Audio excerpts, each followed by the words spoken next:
Bonjour à tous et bienvenue dans cette vidéo de trading. Une fois de plus, on va parler trading. À la base, je voulais faire du contenu du type money management, ratio, etc. Car c'est super important. Mais en fait, ce genre d'explication, on en a partout sur YouTube et d'une très bonne qualité, donc il n'y a pas de problème là-dessus. Par contre, ce que je vais vous proposer, c'est quelque chose d'un peu original. C'est des exercices, différents types d'exercices avec différents buts techniques, psychologiques. Et je pense que ces exercices vont vous permettre de prendre conscience de deux, trois petits trucs, surtout au niveau de la psychologie. Tel est mon but, c'est pour ça que je parle toujours de discipline et de psychologie. Une fois de plus, merci à tous les retours super sympas que j'ai, qui me motivent du coup à proposer des trucs un peu atypiques. Donc voilà, n'hésitez pas à vous abonner, à m'envoyer des commentaires. En tout cas, pour l'instant, j'ai des retours super sympas, donc c'est vraiment cool, ça fait plaisir.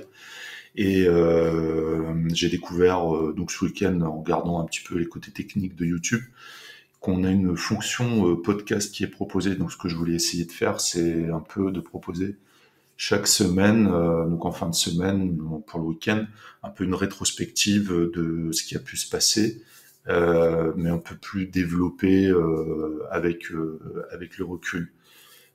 Aussi, ce que je me disais, c'est de pouvoir compiler dans cette rétrospective podcast vos questions et du coup d'y répondre en vocal, c'est beaucoup plus sympa que par écrit, je pense. En tout cas, voilà, je vais essayer, on va voir ce que ça donne. Allez, c'est parti.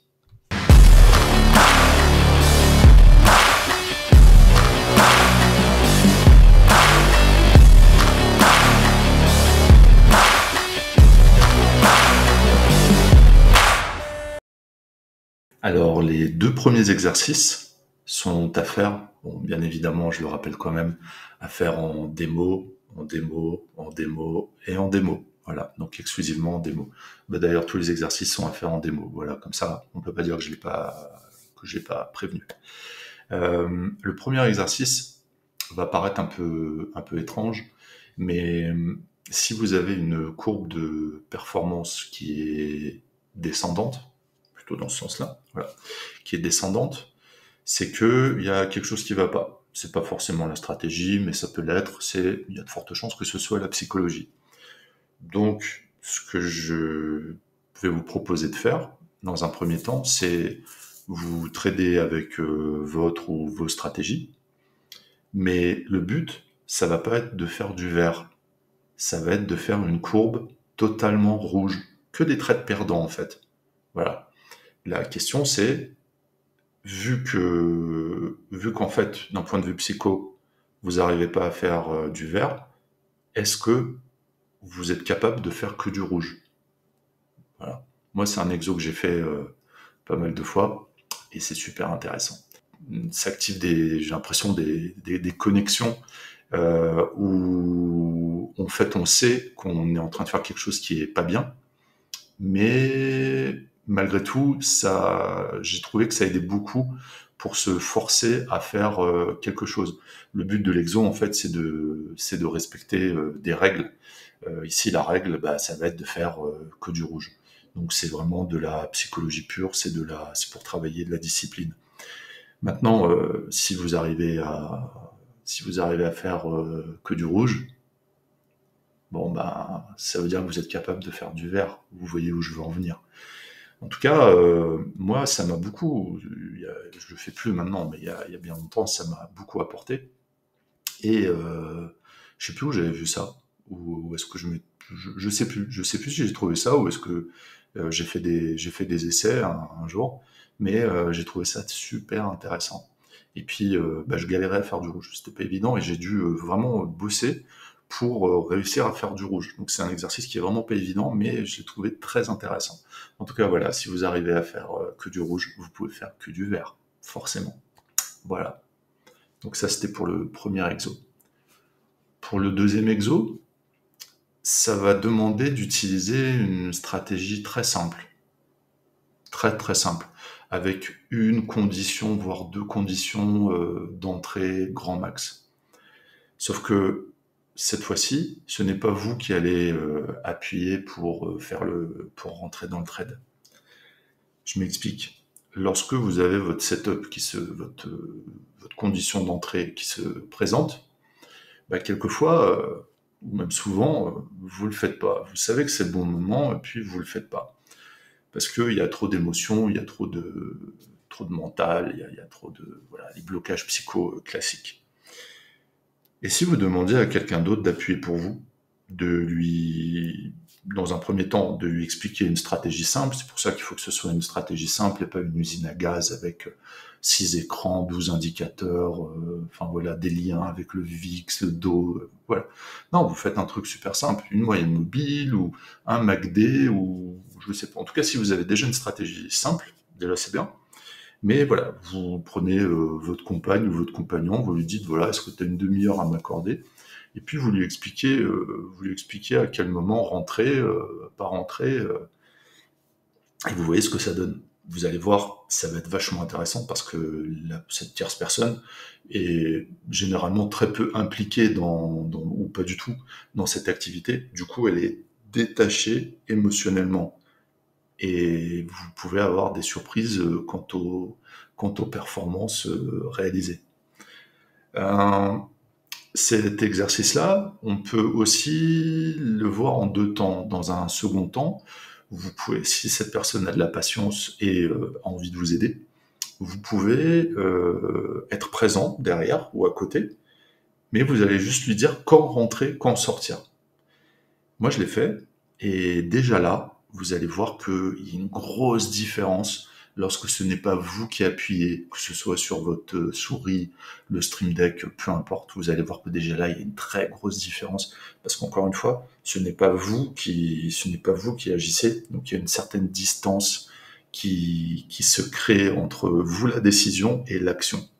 Ici, je vous propose un exercice sur Renko. On va le voir dans les deux déclinaisons.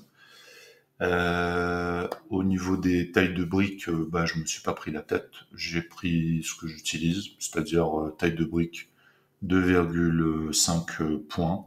Voilà, c'est le réglage classique. Et la moyenne LEMA 31 périodes, donc moyenne mobile exponentielle 31 périodes. Là, on va faire un truc très simple. Vous voyez, j'ai tout retiré. J'ai retiré mes petites zones automatiques. Y a rien d'autre. Voilà. Là, le but, ça va être de rentrer dans un trade à chaque fois que on est au-dessus ou en dessous de la moyenne mobile. Donc, par exemple ici, lorsque la brique vient apparaître et donc clôturer au-dessus de la moyenne mobile, vous rentrez dans le trade. Et vous restez dans le trade tant qu'il n'y a pas une brique d'une autre couleur qui apparaît. Idem à la vente, lorsque vous avez une brique qui apparaît, vous restez dans le trade jusqu'à ce qu'une autre brique d'une autre couleur apparaît. Donc c'est un exo qui va être très fatigant parce qu'il va y avoir beaucoup de trades. Bon, là, c'est typiquement scalping et accès Renko, mais même si vous tradez sur bougie et que vous le faites sur Renko, c'est pas un problème, parce que là, le but, c'est de pas faire des points, de pas, voilà, c'est juste de respecter une stratégie. Et avec les Renko, ce qu'il y a de bien, c'est que c'est très visuel, voilà, il n'y a pas d'interprétation, il n'y a pas de mèche, il n'y a rien, c'est blanc, c'est noir. Donc c'est assez adapté pour faire des exos. Voilà, donc vous prenez pas la tête par rapport au score final, des histoires de ratio. Là, c'est simplement pour envoyer du steak, pour vous mentaliser, et vous allez voir que malgré tout, euh, si vous débriefez votre exercice, si vous le faites pendant, je sais pas, pendant un quart d'heure ou une demi-heure, vous allez voir que vous avez fait des bêtises.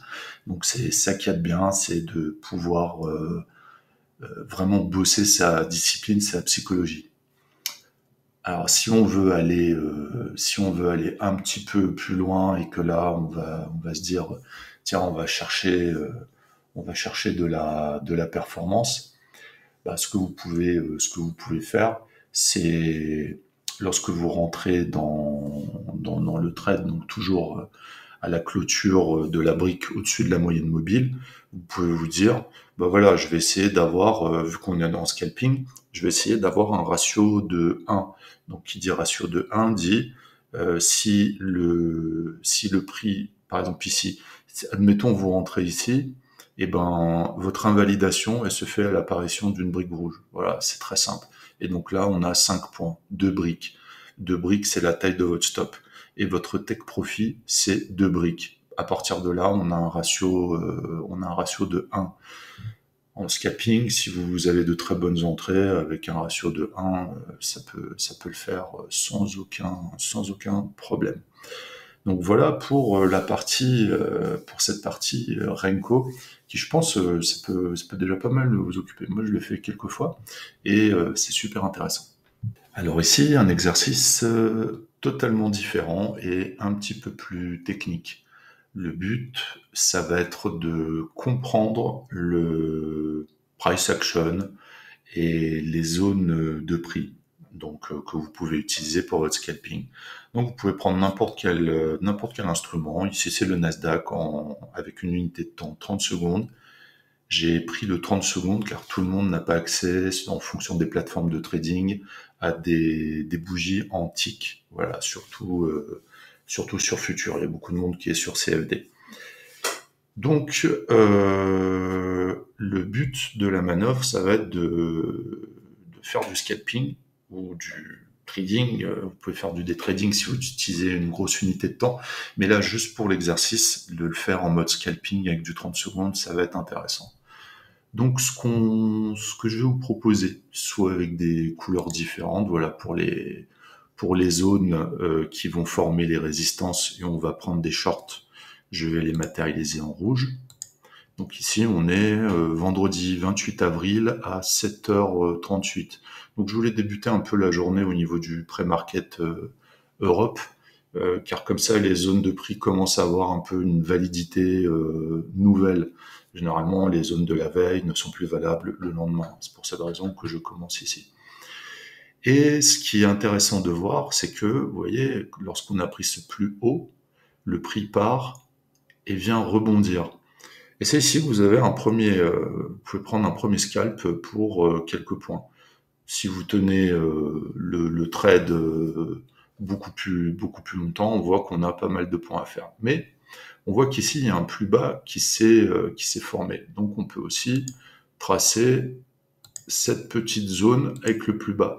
Et donc, on va voir que ici, lorsque le prix va rebondir sur la zone de résistance, vous voyez qu'on a très peu de place. Derrière, la zone est invalidée, donc on la supprime, mais en même temps, on a une nouvelle zone qui se forme. Et vous voyez que cette bougie-là, la base de cette bougie-là, en gros, constitue une nouvelle zone. Et en dessous, le dernier plus bas forme encore une zone qui sera invalidée plus bas. Et cette zone, une fois invalidée, devient résistance, voilà, et renvoie le prix. Donc ce que je vous invite à faire, c'est ce genre d'exo. Vous vous mettez en démo, ou soit avec la fonction replay de certaines plateformes de trading, et systématiquement comme ça, vous tracez les plus bas. Voilà, toujours on prend la base de la bougie, que ce soit dans un sens ou dans l'autre, on prend la base et on va jusqu'à la mèche. Et on voit que lorsque c'est invalidé, eh ben on peut prendre un petit trade. Sous réserve aussi de regarder à gauche, comme je le disais dans des précédentes vidéos. Ces exercices-là vous incitent à chaque fois que vous prenez un trade, c'est comme si vous traversiez la rue, vous regardez toujours à gauche dans un premier temps, et ensuite à droite. Mais en trading, on regarde que à gauche, ou sinon c'est que vous voyez dans l'avenir. Et on continue à tracer nos zones. Donc je trace le plus bas ici. Voilà, on voit qu'il y a une réaction. Mais ici, cette zone-là est très proche, donc j'ai pas beaucoup de place pour prendre mon trade. Et ce que ça va vous permettre de voir, ça va vous permettre, à force de prendre en compte ces paramètres-là, déjà de comprendre comment fonctionne la loi de dos. Vous voyez, en marche d'escalier, c'est exactement ça qui se passe, mais d'une manière, là on peut le voir d'une manière beaucoup plus précise. Vous allez du coup plus facilement comprendre des zones de suppli, de demande et tous ces trucs-là. Et ça va vous permettre aussi de pouvoir, comment dire, voir est-ce que vous avez la place pour rentrer dans un trade. Parce que souvent, les gens, bah, ils rentrent dans un trade, ils comprennent pas, ah, bah, ça a tout de suite fait rebond, etc. Bah, c'est peut-être parce qu'il n'y avait pas il y avait pas beaucoup de place. Et donc, c'est ça que ça va permettre. Là, on voit ici, par exemple, si on continuait, celui-là, hop, on voit que ça fait le job. Là, ce dernier plus bas, on voit qu'il y a quand même de la place pour un scalp. Il y a 5 points à faire. 5 points, bah, franchement, 5 points, ça peut faire une bonne partie de la journée. Ensuite, cette bougie-là, on voit encore que on a une possibilité. Mais là, si on rentre ici, vous voyez qu'on n'a plus beaucoup de place et on risque de se faire ouvrir là. Bon, derrière, la zone est invalidée. Donc, la zone est invalidée, bah, pas de problème. Voilà. Et maintenant, ici, c'est celle-ci. Et on voit que cette bougie-là, la zone formée par cette bougie-là, fait bien le job au point près, au pixel près, un peu plus tard. Et là, c'est pareil, lorsqu'on voit ça, ben, vous voyez qu'on a de la place. On a de la place on a du vide jusqu'à la prochaine zone. Et on voit que cette zone fonctionne très bien. Si vous arrivez ici, vous rentrez vendeur, ça pose problème. Si vous vendez ici, moi, d'un point de vue scalping pur, ça me convient beaucoup plus. On a, voilà, on a 5 points, 6 points à faire. Bah, ici et un peu plus tard, un peu avant, ça vous fait la journée. Vous faites 10 points, vous faites 15 points, 12 points, ça suffit. Donc voilà, puis on peut continuer encore. On voit que celle-là n'a pas été touchée, donc c'est pas grave, on passe à la suivante. Vous voyez? Et on voit que celle-ci, la dernière, ben, elle a fait le job. Et lorsqu'on rentre là, ben, il y a moyen de faire un beau trade. Donc, la zone la plus basse avant, c'était celle-ci. Donc, on voit qu'il n'y a rien à gauche. On peut considérer que là, il y a une belle invalidation et on peut rentrer, en fonction de notre style et en fonction de notre agressivité, on peut rentrer short sur celui-là parce on voit bien que les bougies sont propres, c'est des cupes là, il n'y a pas de mèche à l'arrière, donc c'est un prix qui dégringole. Et là, on a 10 points encore à faire le tout en une demi-heure. Donc c'est quand même intéressant. Encore la bougie la plus basse. On voit qu'ici, bon, ça touche pas, mais c'est cohérent. Donc cette zone invalidée, on la supprime. Ici, c'était la plus grande, voilà. Donc là, lorsque le prix revient ici, on voit qu'il y a encore un rebond et qu'il y a des points à faire. Ici, bon, ici le problème, vous voyez, c'est que on a ça. Donc là, ce trade-là ce scalp n'est peut-être pas pertinent à prendre. Et au fil du temps, lorsque vous allez faire cet exo, que ce soit en replay ou en live, ben, vous allez voir d'autres choses. Vous allez voir le scalping ou le trading d'une manière générale totalement différemment. Parce que ça, c'est valable dans toutes les unités de temps, en fait. C'est toujours la même chose. Sauf que là, le fait de le faire en 30 secondes, ça permet d'être beaucoup plus proactif. Si maintenant vous trouvez que ça va beaucoup trop vite, avec du 30 secondes, que vous avez trop de zones à tracer, que vous n'arrivez plus à vous y retrouver, passez sur du 1 minute. Si vous trouvez que sur le 1 minute ça va trop vite, passez sur du 2 minutes. Bon, puis après, à un moment donné, il faudra vous dire, scalping, c'est peut-être pas pour moi. Pour moi, c'est des bougies de 5 minutes. Voilà. Donc voilà ce que je voulais vous proposer aujourd'hui. C'est un petit éventail de divers exercices qui vont travailler sur un spectre très large, que ce soit technique ou psychologique.